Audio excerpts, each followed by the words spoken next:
Hi there. It's Dr. Crystal, and I'm glad you've joined me for another important conversation in our Mental Health Awareness Month series. Today's episode is a powerful one because we're diving into how trauma doesn't just affect our thoughts and emotions, it affects how we see ourselves and how we show up in relationships. Whether it's feeling unworthy of love, constantly overgiving, struggling to trust, or fearing abandonment, these patterns often trace back to unresolved wounds.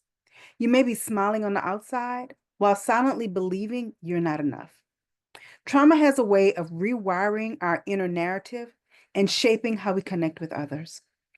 In this episode, we'll explore how trauma shapes our self image and self talk, the connection between trauma and unhealthy relationship patterns, attachment wounds and people pleasing behaviors, why boundaries are hard to set and how to start setting them, and how healing helps to rewrite the stories we tell ourselves. This isn't about blame, it's about awareness and healing. Because when we understand our patterns, we can begin to change them. So get comfortable, take a deep breath, and let's talk about reclaiming our worth and building healthier, more authentic relationships. Let's begin. When a child experiences trauma, whether it's neglect, emotional abuse, abandonment, or any situation that feels unsafe or invalidating, it doesn't just affect their momentary feelings. It becomes woven into how they see themselves and interpret the world. You see, children are like sponges. They absorb messages about who they are and what they're worth from the environment and the people who are closest to them. If a child is repeatedly made to feel unwanted, invisible, or too much, those messages become internalized beliefs. So instead of thinking, my caregiver is struggling, they think there must be something wrong with me. This leads to the formation of a wounded self image, a self image that says, I'm not good enough. I'm too much to handle. I'm unlovable. My feelings don't matter. And as these beliefs settle in, they shape a person's inner dialogue, often for years and years. And the critical inner voice mimics the language of past wounds. And it mimics it by saying things like, you're going to mess this up. Why should anyone want to be with you? You always get it wrong. Don't speak up. It's safer to stay quiet. This self-talk becomes automatic, reinforcing shame, fear, and self-doubt. And because it started so early, many people don't even realize it's trauma-based. They just think it's who they are. But here's the truth. That voice is not your truth. It's your trauma. And once we become aware of it, we can begin to challenge it and we can begin to change it. How do we change it? We begin to start the healing by naming the voice. When negative self-talk shows up, ask, whose voice is this really? And then you practice self-compassion. Speak to yourself the way you would a hurting child and affirm your worth. Use affirmations that reflect your truth, not your trauma. Affirmations like, I am enough. My feelings matter. I deserve love and respect. Seek support. Therapy, coaching, or support groups can all help you rewire your thought patterns. Healing your self-image is part of healing your story. You're not broken. You were wounded, and wounds can heal with truth, with care, and with time. Now that we understand how early trauma shapes our self-image and how it shapes our inner dialogue, it's easy to see how these beliefs naturally spill over into our relationships. When you carry the quiet belief that you're not enough, that you're unworthy, or that you're unsafe, you begin to relate to others through that lens, and that's that survival lens, and that's not connection. Trauma teaches us how to protect ourselves, not how to connect safely. That protective wiring shows up in subtle and not so subtle ways. It shows up through people pleasing and overgiving.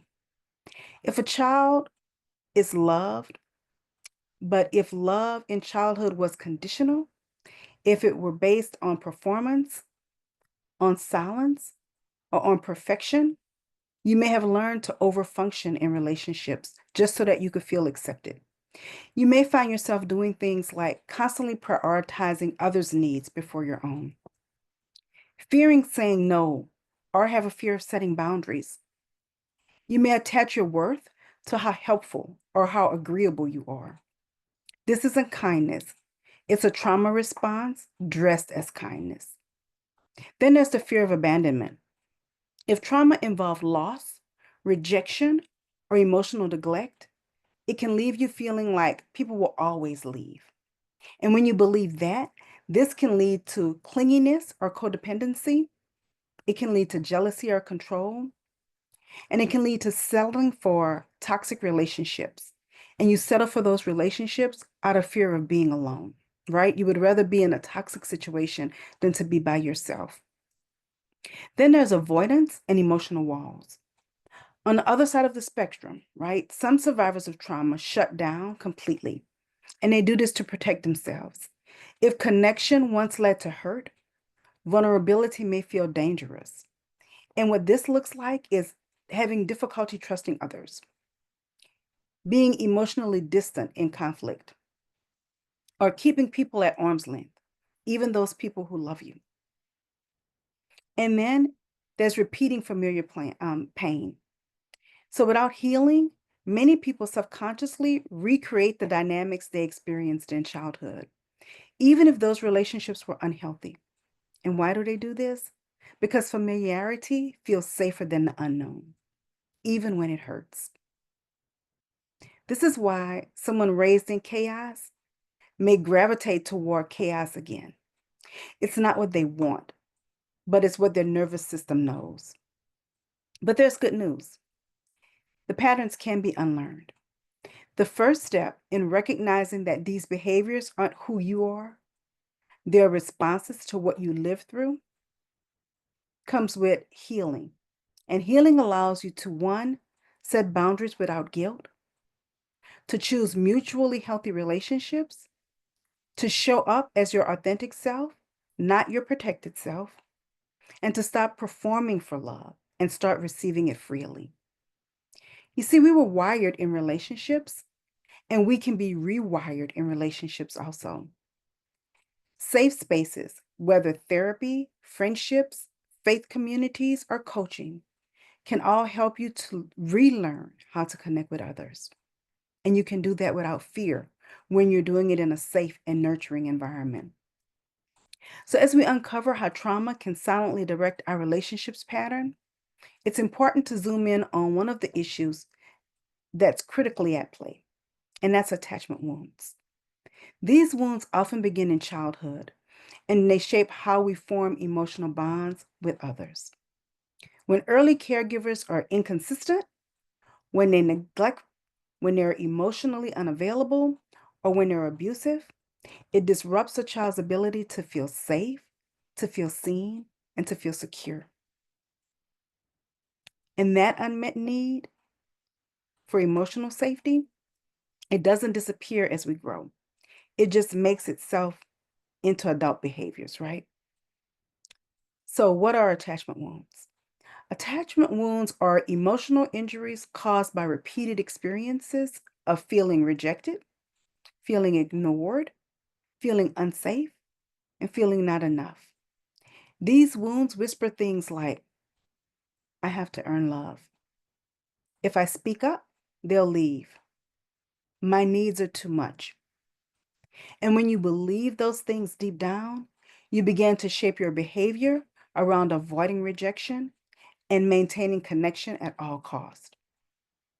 So, how does this lead to people pleasing? People pleasing, right, is one of the most common behavioral responses to attachment wounds. It's not about being kind, it's about feeling safe. You might say yes when you mean no. You may avoid conflict at all costs. You may find yourself suppressing your opinions, your emotions, or your needs. You may constantly seek reassurance, or you may base your worth on how useful or liked you are. But here's the truth. People pleasing isn't love. It's self-abandonment dressed in politeness. Remember that. People pleasing isn't love. It's self-abandonment dressed in politeness. And whenever your nervous system has been wired to believe that love must be earned, you'll exhaust yourself trying to perform, perfect, and please, while you're silently battling resentment, burnout, and disconnection from your authentic self. And I'll say that again.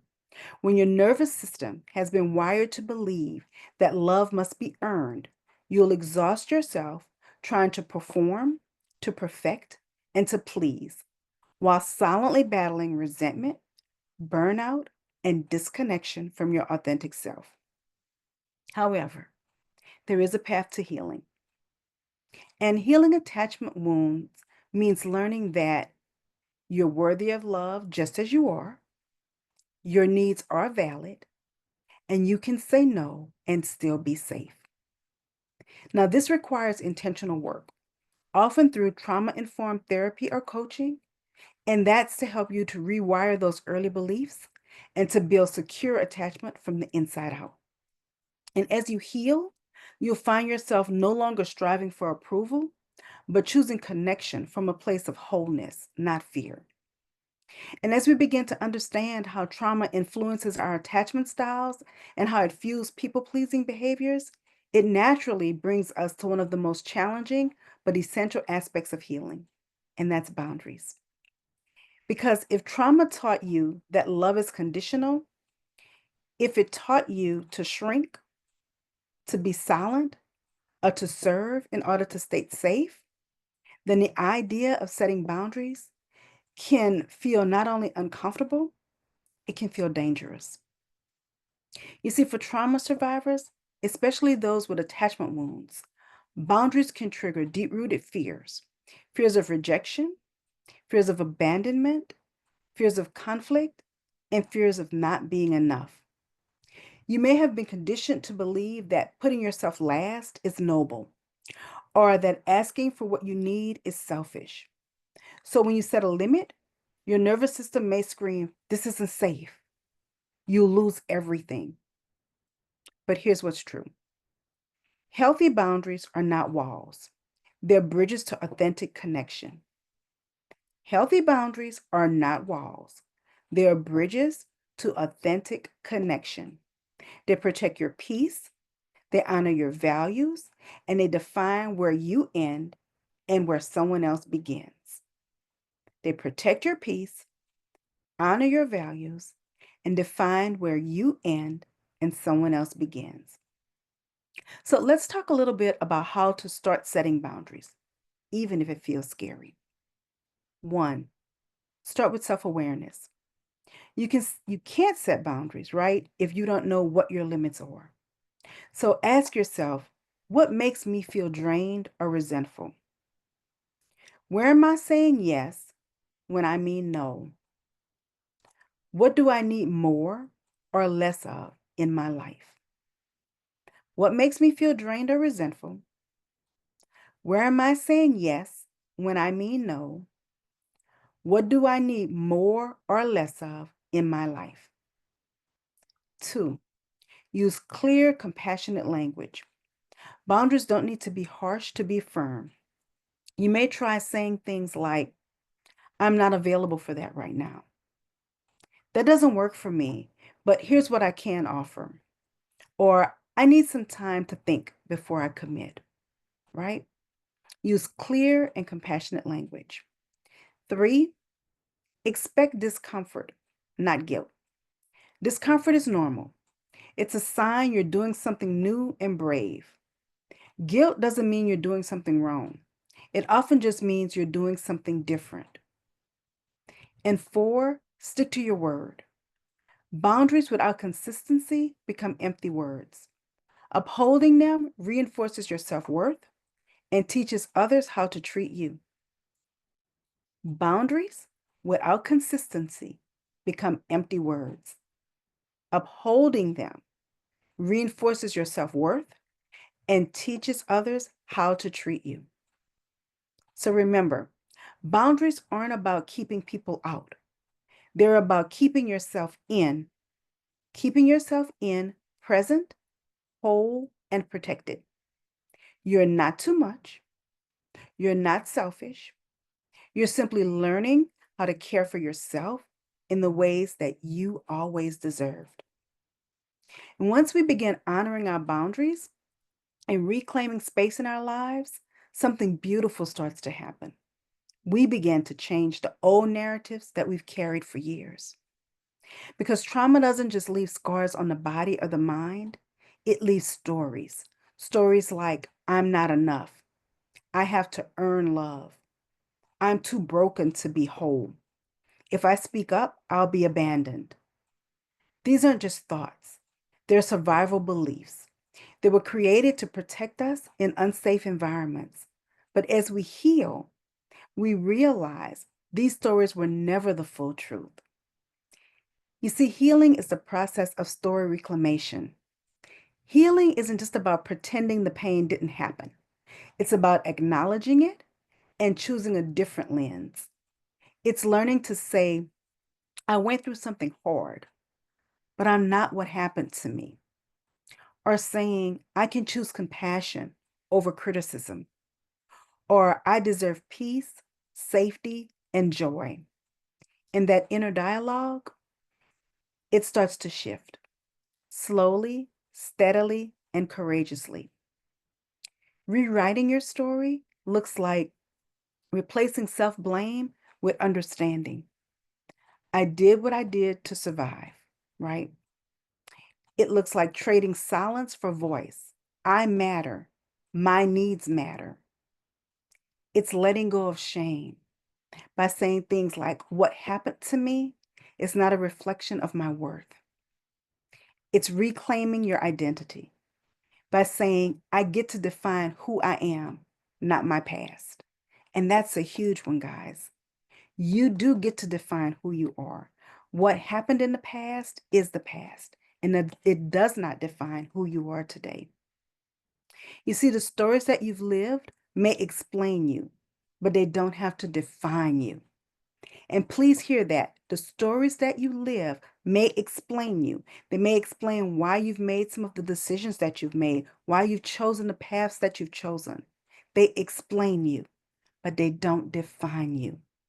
You are allowed to change the narrative, to speak truth over trauma, to see yourself with kindness and clarity.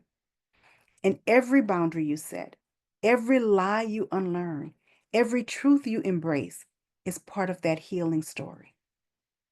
So, as we close today's episode, I want to remind you that trauma may have shaped your past, but it does not have to define your future. So many of the ways we show up in relationships, our self doubt, our need to please, our fear of setting boundaries, are not flaws or failures. They're responses to pain we didn't ask for, but had to learn how to live with. But here's the truth: healing is possible. You can unlearn survival patterns. You can develop healthy boundaries. You can rediscover your worth. Every small act of compassion, every honest conversation, every boundary you honor, it's all a part of reclaiming who you really are. Your story is not over. It's being rewritten with truth, with grace, and with strength. So if today's episode resonated with you, I invite you to reflect on one belief that you're ready to release and one truth that you're ready to embrace. Thank you for listening. Thank you for showing up. Thank you for choosing healing. And I'll see you next week, where we'll explore practical tips to reclaim your mental health and to continue your healing journey, mind, body, and spirit. Until then, be kind to yourself. You are worthy of love, you are worthy of healing, and you are worthy of wholeness.